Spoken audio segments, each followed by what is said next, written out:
Blog Talk Radio. Welcome to the Chauncey Show, where we're always right and never left. We put God first and politics second. Welcome to the show. I'm your host, Chauncey. We have an exciting show for you today. I want to say happy Black History Month. This is our first show launching Black History Month this year, and we're excited and happy to have in the studio a veteran, an American First candidate, a person who comes from a family of patriots fighting for our country and saving the lives of many Americans, as her mother and grandmother have done for nurses, as nurses. Aja Smith has dedicated her career to serving her country. Following in the footsteps of her family, Aja decided at a young age that she wanted to help preserve the great freedoms of our great country, which was founded upon. As Aja grew up in Moreno Valley, California, was raised by her mother and grandmother who worked long hours as nurses, providing Aja and ensuring she had every opportunity that her peers had. Both Aja's grandparents served in the U.S. military. Her grandfather was a veteran in World War II, Korea, and Vietnam. Her great-uncle was a Tuskegee Airman pilot. In 2002, Aja joined the United States Air Force Reserve. In 2007, she was deployed to Qatar and stationed at Al-Udeid Air Force Base during Operation Enduring Freedom. The 31st District, which I believe consists of blue-collar workers, please forgive me if I'm not sure, as a result of the redistricting, it might be the 43rd. Aja will correct me when she comes on the show. March Air Force Base long fueled the local economy and provided jobs for local residents.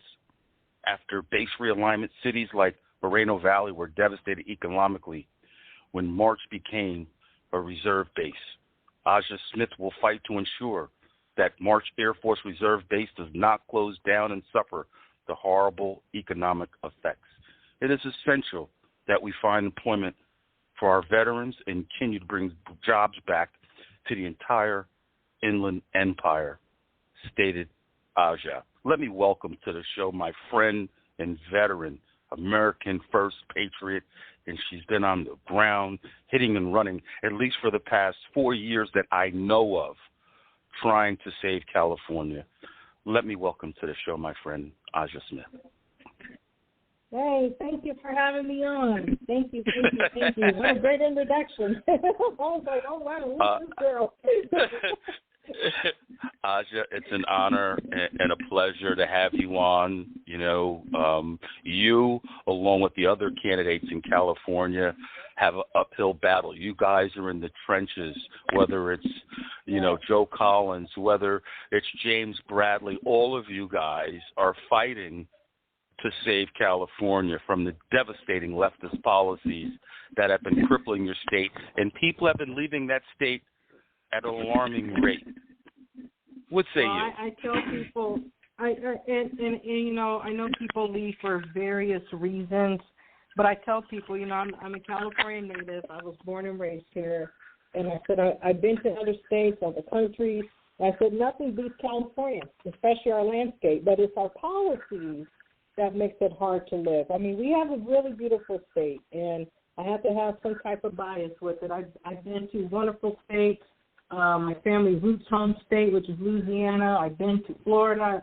I've even been to New York a few times. I've been to different countries, England and the Middle East. But I said nothing beats California when it comes to weather, when it comes to recreation, when it comes to so many great things, and to have a thriving family. But like you said, the policies here, I've been doing this for, let me see, I'm in my 40s, so for 20 years now with the politics. And of course, you know, I started getting involved in my local community and started to get involved more with the party and decided to run twice. And so, you know, trying to navigate how to really get people to understand that the progressive policies are ruining our livelihood. They're ruining our way of life, especially with Gavin Newsom and Eric Garcetti, and, you know, having mandates just to go show papers to eat. I mean, where's the liberty? We need to fight for liberty and freedom. And I'm to a point where I'm telling people, I don't care which party you're in, you have to understand history on when you have to start showing papers just to sit down at a restaurant. What does that sound like to you? The Third Reich, that sounds like Nazis. Hi Hitler. But you always, and as a veteran, my grandfather, he fought 3 wars, and he fought World War II. He was part of the Berlin airlift. And my grandfather, my father's father, and his brother, they were both in the Navy during World War II. And I found out my great uncle, my grandfather's brother, participated in D-Day.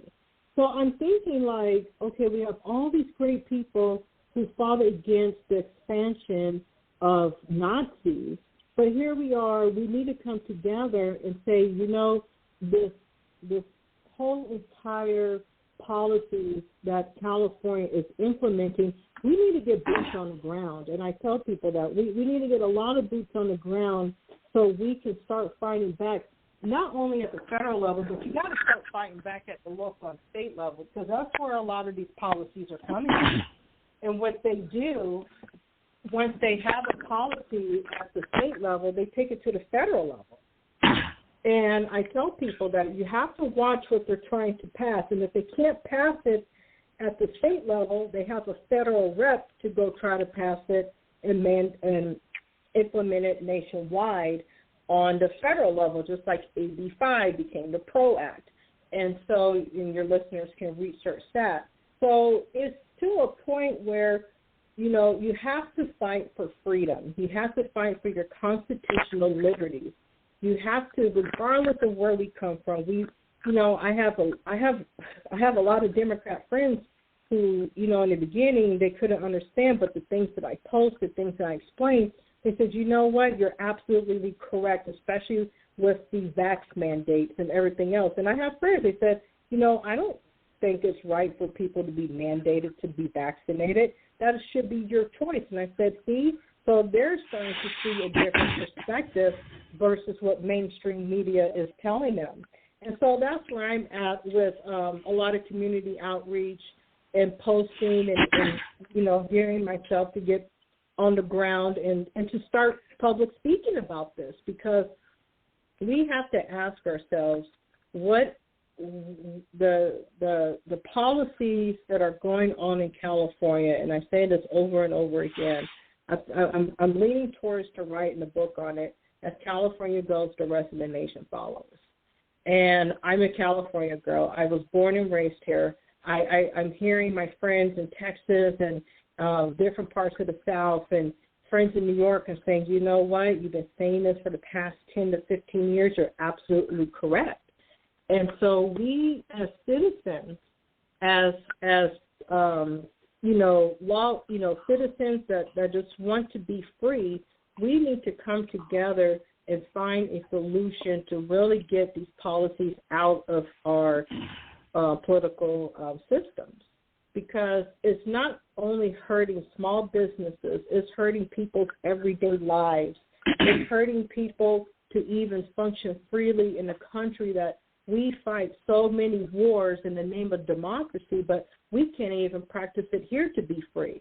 So I took an oath that I fight, foreign and domestic terrorism and foreign issues, but also domestic issues. So as veterans, I had to remind some of my veteran friends of this. Like, we're always sent overseas to fight for the greater good, but we need to start buckling down and fight for the greater good here in the United States.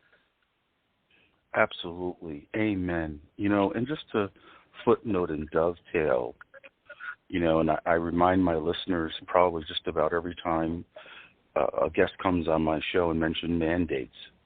Mandates are not law. Mandates are not law. An executive, a chief executive of government, be it the president, a mayor, a governor, the only power they have control over as the executive in that position are the employees in which they are responsible for. God Correct. gives us our inalienable rights. We live in a free society. If I don't want to wear a mask, no one can force me to wear a mask. It is my choice. The things that you spoke about that are going on in California, the left, the Democrat, these policies are undermining our freedom. You mentioned it early when you have to show papers at a restaurant. You're talking about communism. You're talking about Marxism. Yes. You're talking about authoritarian government controlling people's lives. That is not what America was founded on. That is not what we stand for. And Aja, you made a very valiant point, and I want to reiterate it.